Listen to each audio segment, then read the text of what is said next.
Welcome to Donmar TV News Channel. Sang-ayon na raw si Pangulong Duterte sa ideyang tumakbo siya sa pagka-vice presidente. Ang problema ng Pangulo, baka raw maging inutil siya kung ang mananalo ay hindi naman niya kakampi. Mananalo bilang presidente. Nakatutok si Rafi Tima. To the proposition that I run for Vice President, medyo I'm sold to the idea. So, meaning to say, I am seriously thinking of running for Vice President. Ito na ang pinakamalinaw na pahayag ni Pangulong Duterte. Alam nyo, ito kasi sinasabi nila, mamaya na may nang yung yung top 10 po, mamaya na po. Alam nyo, ito po yung sinasabi nila na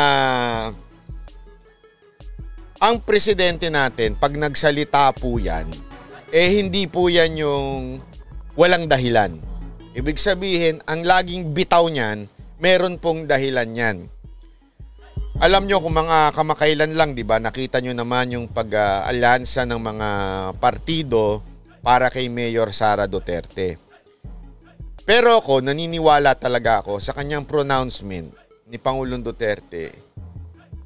Ang kinakausap niya dito, walang iba kung hindi si Mayor Sara Duterte.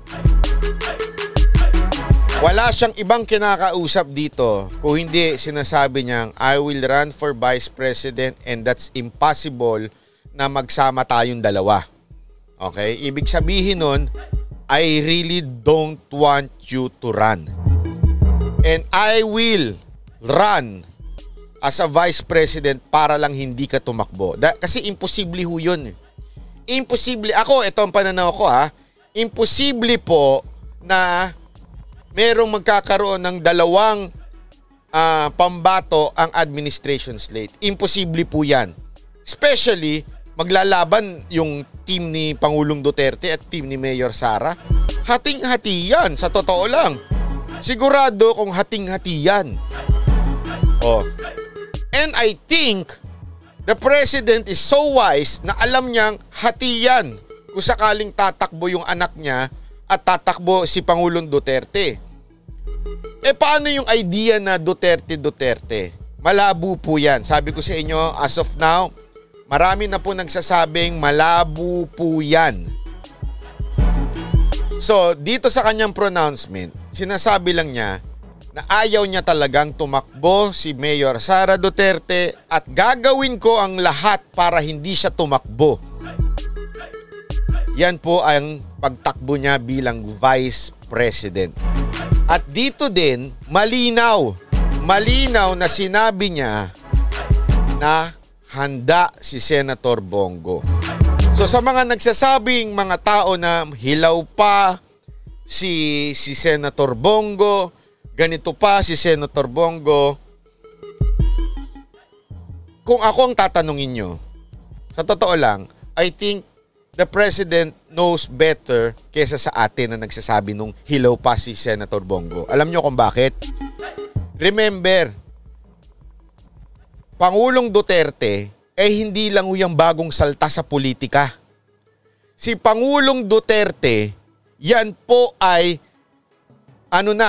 talagang kung sabagat sa pag-aaral hindi lang yung masteral, PhD na yan, lahat na ng title na sa pag-aaral, sobra na yan pagdating dyan.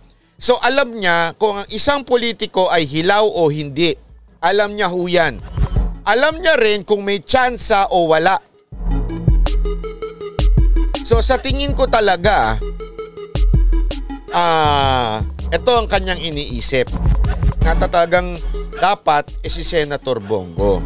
Ngayon, magkakaalaman talaga kung sino yung mga totoong kakampi ni Pangulong Duterte is not just tayong mga tao, but yung mga politikong nasa ground. Remember this, okay? Yung mga nagsasabing, hilaw pa yan, tagilid dyan, malabo yan, pananaw mo kasi yan.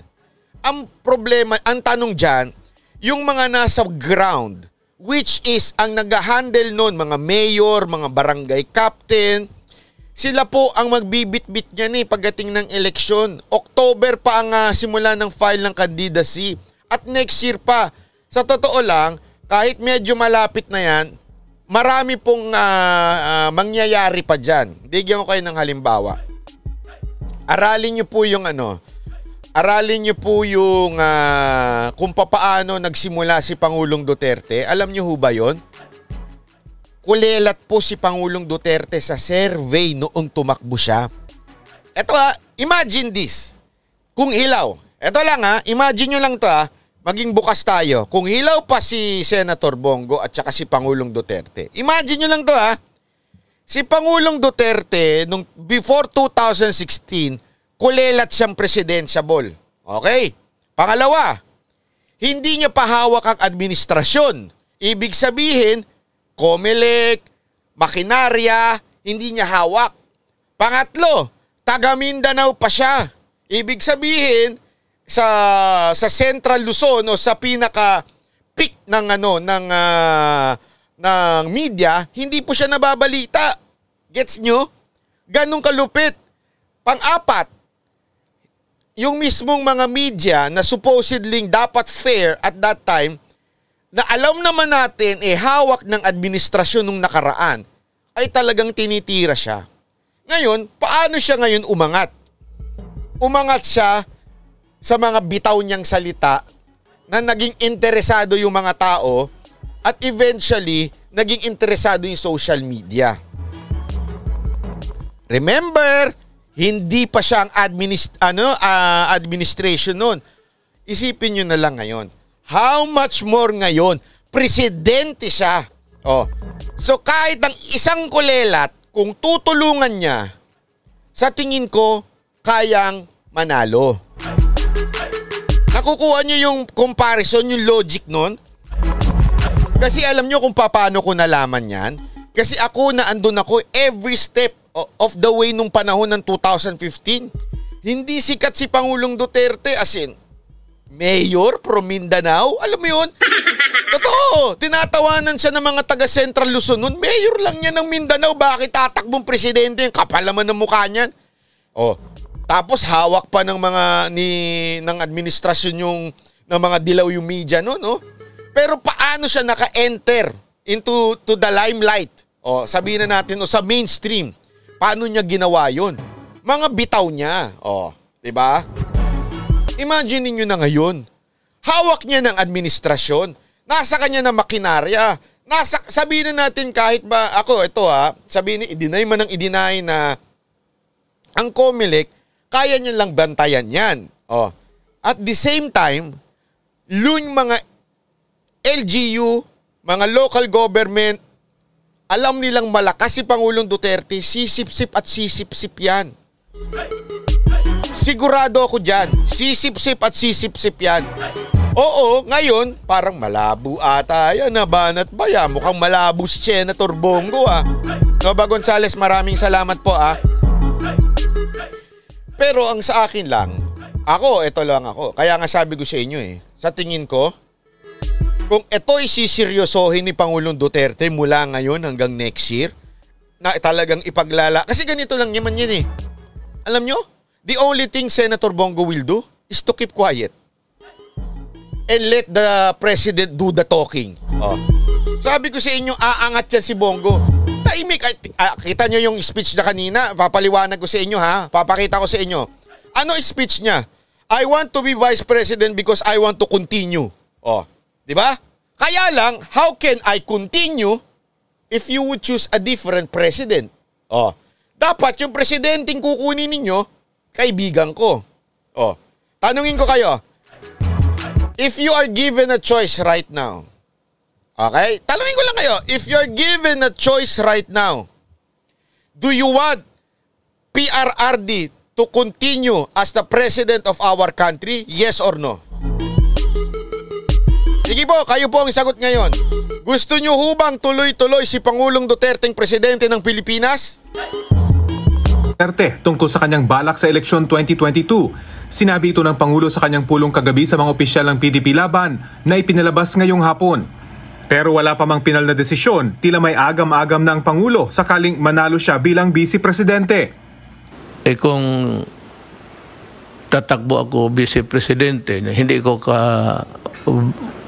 kaibigan yung maging presidente, I would be reduced to inutility. Pero somehow, kung nandyan ako, I will find a way to be productive.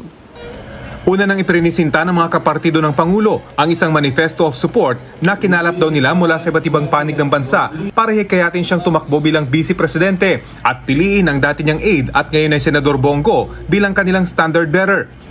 Sa magkakasunod na pananalita ng mga opisyal ng partido, continuity o pagtutuloy ng anilay mga nasimulan na ng Duterte administration ang dahilan kung bakit gusto pa rin nilang patakbuhin ng Pangulo. Tiyak naman daw, walang kakalaban sa kanya kapag nagdesisyon siyang tumakbo. Wala kang magiging kalaban sa Vice President, sir. Guaranteed. Wala. Walang tatakbo for Vice President against you. We have collected and filed these manifestos of support from Luzon, Visayas, and Mindanao by PDP Laban members and non-members who wanted to express their unity and full support. Si Senador Bongo muli namang ipinahayag na wala siyang interes sa pinakamataas na pwesto sa bansa, lalo pat nakita raw niya ang hirap na pinagdaanan ng Pangulo. Pero, consider me last. I am not interested to run for the presidency. Kung wala na talaga kayong ibang mahanap, kung maaari, wag lang po siguro. Sasagutin ko to. Rainer Galicia, Lord Byron, mas qualified naman si Sara kaysa kay Bongo. Madam, sir, listen to me carefully. Ha?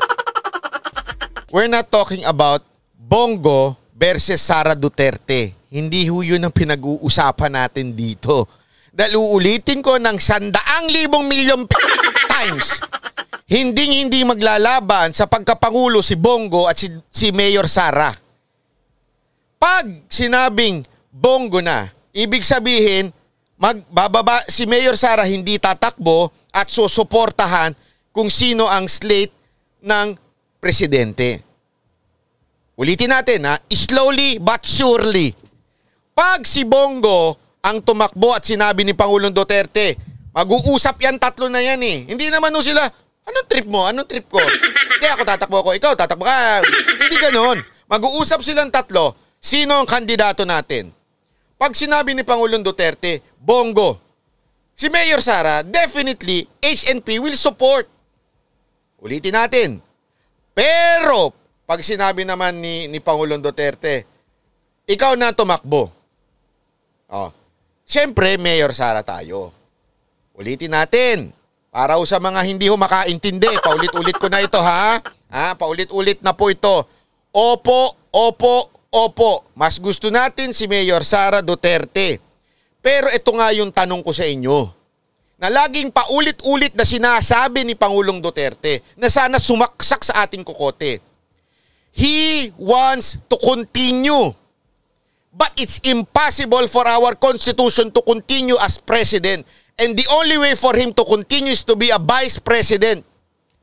And kailangan niya ng presidenteng nadidiktahan niya. Tanungin ko kayo, sino ba ang pinaka nadidiktahan ni Pangulong Duterte? Kayo na po ang sumagot. Ulitin natin, mga 100,000 pa, 1 million. Ulitin natin.